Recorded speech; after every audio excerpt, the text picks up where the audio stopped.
دل کے داغ اسکلم نیلم ریاست پارٹ 4۔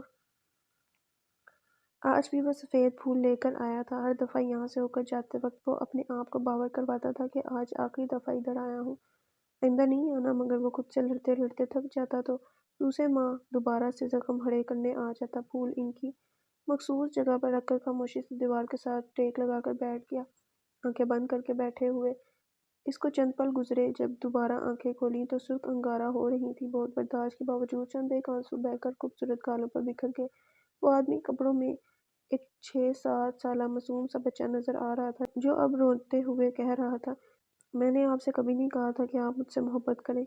میں آپ کی محبت کے بغیر جی لیتا، بچ جاتا، مگر آپ نے ایسا کیوں کیا؟ مجھ سے محبت کرنے والے سبھی رشتے چھین لیے۔ چھوٹے چھوٹے گلابی ہونٹ بڑی بری طرح کپا رہے تھے۔ آپ کا اپنا تو میں تھا، آپ نے مجھے ہی تنہا کر دیا۔ کاش آپ نے مجھے اس امتحان میں نہ ڈالا ہوتا، کاش آپ نے مجھے مار دیا ہوتا۔ اپنے دونوں ہاتھوں میں سر کے بال جکڑے بری طرح رو رو کر بے حال ہو رہا تھا، مگر اس سے چند قدم دور بیٹھی عورت اسی طرح رخ موڑے لاپرواہی سے بیٹھی رہی۔ کیا آپ کو اپنی زندگی میں کبھی مجھ سے رتی بھر بھی محبت نہیں ہوئی؟ اگر محبت ہونا ناممکن تھا تو آپ نے کسی کتے بلی کا بچہ سمجھ کر ترس ہی کھا لیا ہوتا۔ آپ نے میری ذات کو حسرتوں کا ڈھیر بنا دیا ہوا ہے۔ میں نے آپ سے ٹوٹ کر محبت کی اور اس محبت نے میرا دامن بالکل خالی کر دیا۔ اب نہ ساری عمر مجھے کسی سے محبت ہو سکتی ہے، نہ ہی کبھی کوئی مجھ سے محبت کرے گا۔ جانتے ہیں کیوں؟ کیونکہ جن کو اپنے ہی دھتکار دیں ان کو زمانہ بھی گلے نہیں لگاتا۔ اگر آپ کو میری شکل اتنی بری لگتی ہے، ایک نظر دیکھنا بھی گوارا نہیں، تو میرے دل سے نکل کیوں نہیں جاتی ہیں؟ مجھے بھی یاد نہ آیا کریں، مجھے بھی کسی قبرستان میں دفن رہنے دیں۔ ہر دفعہ مجھے آواز مار کر میرے دفن زدہ وجود کو قبر سے باہر آنے پر مجبور کرتی ہیں۔ کس لیے؟ اپنی نفرت کے تیر چلانے کے لیے۔ وہ تو میرے دل پر رقم ہے۔ میرا دل آپ کی دی ہوئی نفرت سے داغدار ہے، یہ داغ نہیں اترتے ہیں۔ میں نے بڑے جتن کر کے دیکھ لیا ہے۔ فوراً اٹھ کے پیچھے مڑے بغیر آگے بڑھ گئی۔ بچہ اپنی جگہ سے چونک کر اٹھا اور اس عورت کی منتیں کرتا ہوا اس کے پیچھے پیچھے چلنے لگا۔ آج پھر اسی طرح ہی چلی جائیں گی؟ پلیز نہ جائیں، میرے پاس رہیں۔ میں اتنی دور سے آپ کو ملنے آیا ہوں، میرے سے ناراض نہ ہوں۔ میں نے جو کیا وہ میری مجبوری تھی۔ سن رہی ہیں آپ؟ میری مجبوری تھی، مجھے مجبور بھی آپ ہی نے کیا تھا۔ یہ سارا آپ کا قصور ہے۔ کرتی رہیں مجھ سے نفرت، میں بھی آج سے آپ سے نفرت ہی کروں گا۔ سن رہی ہیں؟ اس نے آگے بڑھ کر اس عورت کا آنچل تھامنا چاہا تو وہ غائب ہو گئی۔ خود وہ ایک ٹیلے پر موجود تھا۔ نیچے گہری کھائی میں چمکتا پانی نظر آتے ہی وہ گہرے گہرے سانس لیتا واپس ہوا۔ اس دوران 2-3 پتھر اس کے پیروں سے کھسک کر نیچے کھائی میں جا گرے۔ بڑی دیر بعد جا کر پانی کی آواز آئی۔ وہ پھولی ہوئی سانسوں سمیت پیچھے کو بھاگا۔ وہ کب سے اس کے وجود کو بیڈ پر سر پٹکتے دیکھ رہے تھے۔ بالآخر ہاتھ بڑھا کر اس کو بیدار کیا۔ آنکھیں کھولو جوان، کیا پھر کوئی برا خواب دیکھ رہے ہو؟ وہ اس قدر ڈسٹرب تھا کہ اپنے کندھے پر رکھے بوس کے ہاتھ کو پوری نفرت سے جھٹکتے ہوئے اٹھ کر مارنے کو لپکا، مگر اندھیرے میں پنج ہوا میں لہرا گیا۔ آگے کوئی زیرو نہ تھا۔ گہرے گہرے سانس لیتے ہوئے اس نے خود کو نارمل کرنا چاہا۔ سارا جسم پسینے میں نہایا ہوا تھا۔ انہوں نے سائڈ بیڈ کے دراز پر سے جگ میں سے کچھ پانی گلاس میں انڈیل کر اس کی طرف بڑھایا، جسے اس نے الٹے ہاتھ سے کمرے کے دوسرے سرے پر دے مارا۔ چلو، ہر دفعہ ایک گلاس کا نقصان ضرور کیا کرو، جیسے پھر خرید کر بھی دینے ہیں۔ وہ بظاہر اس کے ساتھ لاپرواہی ہی برتتے تھے۔ وہ ان کا کچھ نہیں لگتا تھا، مگر وقت کے ساتھ ساتھ وہ بہت سے رشتوں میں ڈل گیا ہوا تھا۔ شاگرد، دوست، ماتحت، پارٹنر، اس کے ساتھ کئی تعلق تھے۔ اس لیے اب اس کے حوالے سے ہر تکلیف دہ بات ان کو بھی تکلیف دیتی تھی، جس سے وہ جدا کر اسے احساس دلوانا نہیں چاہتے تھے۔ یہ ان کا سٹائل تھا۔ وہ 2-4 منٹ بستر پر چت لیٹا، لمبی لمبی سانسیں بھرنے کے بعد نارمل ہو گیا تو انہوں نے ہر دفعہ کا پوچھا سوال ایک بار پھر دہرایا، کیا وقت کے ساتھ اپنے فیصلے اور عمل پر پچھتاوا ہوتا ہے؟ وہ بستر پر اوندے منہ پڑا ہوا تھا۔ کیا سچ میں ہمارے اتنے لمبے ساتھ کے بعد بھی آپ مجھے سمجھ نہیں پائے؟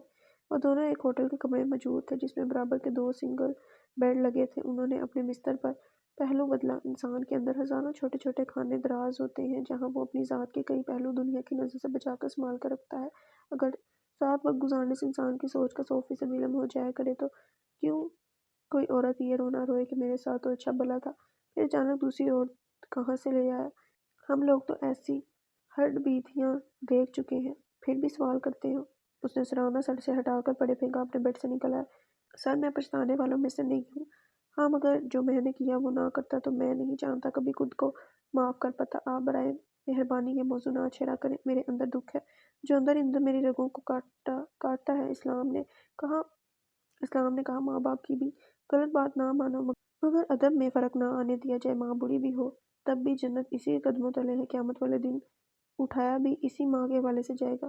فلاں بیٹا، اس کی فلاں ماں، مجھے دکھ مارتے ہیں سر جو میرے جیسے ہوں، وہ اپنی ماں کی مغفرت کی دعا کریں یا انہیں بھول جائیں، بھول جانا بھی چاہیں تو خود کیوں یاد آ جاتی ہیں۔ میرا ایک مشورہ مانو گے؟ کہہ دیں تم شادی کر لو۔ کمرے میں بھاری مردانہ کہکا گونجا۔ اگر شادی مرد کے تمام دکھوں کا مداوا ہوتی ہے تو آپ نے خود کیوں آج تک شادی نہیں کی؟ خود بڈھے ہو کر بھی عیاشی کر رہے ہیں، مجھے بڈھا بولتے تمہارا دل خوف خدا سے کانپا کیوں نہیں؟ میں نے غلطی کی ہے اس لیے تو تمہیں کہہ رہا ہوں، اس سے پہلے کہ تم بڈھے ہو جو سوچو۔ وہ سوچ لیا۔ اب مجھے یہ بتائیں اور کتنی دیر ادھر مکھیاں مارنی ہے؟ بس آدھا گھنٹہ اور اس کے بعد نکلتے ہیں، پر دیکھو آج کوئی زخمی نہ ہو۔ اگر آپ یہ چاہتے ہیں ایک عادی مجرم جو کہ جیل سے فرار ہوا باہر نکل کر اپنے باپ کا راز سمجھ کر لوگوں پر ظلم کرے، کسی کی بیٹی اٹھوا لی، کسی کا جوان بیٹا مروا دیا، ایسا شیطان میرے سامنے آئے جس کو میں نے دن رات ایک کر کے ڈھونڈا ہو، اور سامنے ہونے پر اس کے آگے ہاتھ جوڑ کر عرض کروں حضور اگر آپ کی طبیعت پر ناگوار نہ گزرے تو کیا آپ میرے ساتھ جیل تک کا سفر کرنا مناسب سمجھیں گے، تاکہ ادھر سے کوئی رشوت خور ایک دفعہ پھر آپ کو فرار کروائے، ایک دفعہ پھر کوئی مجبور ماں میرے سے رابطہ کرے، ایک دفعہ پھر میں آپ کو ڈھونڈنے نکلوں؟ میرا نہیں خیال سر میں ایسا کر سکتا ہوں، میں سالے کو ادھر ہی ماروں گا، اس لیے بے فکر رہیں، کوئی زخمی نہیں ہوگا، بس ایک عدد لاش ٹھکانے لگانا پڑے گی۔ انہوں نے اپنے شاگرد کو تعصب سے دیکھا جس کی ڈکشنری میں رحم نام کا کوئی لفظ موجود ہی نہ تھا۔ گڑیا گھاس کے ساتھ ساتھ بنی سرخ اینٹوں کی روش پر سائیکل چلا رہی تھی۔ اچانک جبکہ غازی اپنے چچا محمد یار کے ساتھ لون میں کرکٹ کھیل رہا تھا، دونوں کا شور اس قدر تھا کہ اپنی اسٹڈی میں بیٹھ کر اپنے کسی کیس کی تفصیلات پر احمد یار کے ساتھ مشاورت کرتے آغا جی بار بار ڈسٹرب ہو کر کھڑکی کی جانب دیکھتے۔ اب کی بار انہوں نے یہی عمل دہرایا تو احمد یار مسکراتا ہوا اٹھ کھڑا ہوا۔ میں دیکھتا ہوں، انہوں نے اسے روک دیا۔ نہیں رہنے دو، ہفتے میں ایک دفعہ تو چچا بھتیجے کو ایسی تفریح کا موقع ملتا ہے، کام کا کیا ہے، ہم لوگ کل اس کیس پر بات کر لیں گے۔ ویسے بھی تمہاری ماں نے ابھی کسی بھی لمحے حاضری دے دینی ہے، پھر شکوہ کرے گی کہ جب بھی میرے بچے آتے ہیں بڈھا کام لے کر بیٹھ جاتا ہے۔ بات سچی تھی، بی جی کا یہی شکوہ ہوتا تھا۔ احمد یار واپس اپنی جگہ پر بیٹھنے ہی لگا تھا جب باہر سے گڑیا کی آواز آئی، پاپا دیکھ لیں میں ٹرینز ویلر کے بغیر سائیکل چلا رہی ہوں۔ وہ کھڑی پرجوش چہرہ لیے اپنا پورا زور لگا کر بلند آواز نکال کر بتا رہی تھی جیسے گلاس بول سے آواز اندر تک نہ پہنچنے کا خدشہ ہو، مگر چونکہ اوپر والے روشن دان کھلے ہوئے تھے اس کی آواز بغیر رکاوٹ کے کانوں کے پردوں پر پڑی تھی۔ میرا بہادر بچہ ادھر رکو، میں باہر آ کر دیکھتا ہوں۔ گڑیا خوش ہو کر اندرونی دروازے کی جانب بھاگی۔ احمد یار نے آغا جان کی جانب اجازت طلب نظروں سے دیکھا۔ اجازت ہے؟ وہ اپنی مرضی کی کتاب اٹھاتے ہوئے مسکرائے اور اسے وہاں سے جانے کا اشارہ کیا۔ مجھے اپنے آفس کے لیے نیا سٹاف ڈھونڈنا پڑے گا، ایک کو اپنے بچوں سے فرصت نہیں، دوسرے کو بھائی کے بچوں سے۔ توبہ کرو آغا، کیوں میرے بچوں کے پیچھے پڑے رہتے ہیں؟ ایک چھٹی کا دن بھی کام نہیں چھوڑنا۔ بی جی نے عین موقع پر انٹری ماری تھی۔ احمد یار ہنستا ہوا باہر کو آ گیا۔ پیچھے سے آغا جی کی مسکراتی ہوئی آواز آئی تھی، نیک بخت تم تو اولاد کے معاملے میں میرا مذاق بھی برداشت نہیں کرتی ہو، کبھی میرے لیے بھی اتنا پیار دکھایا کرو جیسے اولاد پر صدقے باڑھی جاتی ہو۔ جیسے ہی اس نے مین ڈور سے قدم باہر نکالا آوازیں آنا بند ہو گئی۔ سامنے اس کی بیٹی انتظار میں کھڑی تھی، سرخ کاٹن کا پھولا ہوا فراق، بالوں میں پیلا ریبن باندھا ہوا تھا، پیلے موزے، سرخ ہی جوتے، گال گرمی اور جوش سے لال ٹماٹر ہو رہے تھے۔ 4 سالہ گڑیا ماں باپ سے زیادہ اپنی نانی کی کاپی تھی۔ پاپا سائیکل چلا کر دکھاؤں؟ کیا اب میں پارک تک سائیکل چلا کر خود سے جا سکتی ہوں؟ پہلے ایک راؤنڈ لگا کر دکھاؤ، اس کے بعد پارک کا فیصلہ ہوگا۔ گڑیا اسی وقت چھوٹے چھوٹے پیڈل مارتی اپنی گلابی اور سفید سائیکل لے کر دور نکل گئی۔ احمد یار نے اس کی حوصلہ افزائی میں تالیاں مار کر داد دی۔ محمد یار اور غازی یار، مبارکباد دو، آج میری بیٹی نے سائیکل سیکھ لی، وہ بھی ٹریز ویلر کے بغیر۔ باپ کی آواز دینے پر غازی کے ہاتھ سے کیچ چھوٹ گیا۔ بہت مبارک ہو پاپا، میرا کیچ بھی چھوٹ گیا ہے۔ محمد یار ہنستے ہوئے بیٹ پھینک کر گڑیا کے پیچھے بھاگا۔ گڈی اتنی سی ہو اور اتنی تیزیاں دیکھو ذرا، میں جن بابا بن کر تمہیں کھا جاؤں گا۔ گڑیا چیختی ہوئی زور زور سے پیڈل مار کر باپ کی جانب بھاگی، ساتھ دہائی بھی جاری تھی، پاپا بچاؤ، جن بابا آ گیا، جن بابا میرے پاپا کے ایک پنچ سے ادھر گر جائے گا۔ ہاں ایسا ہی سپر ہیرو ہے نا تمہارا ابا، آئی بڑی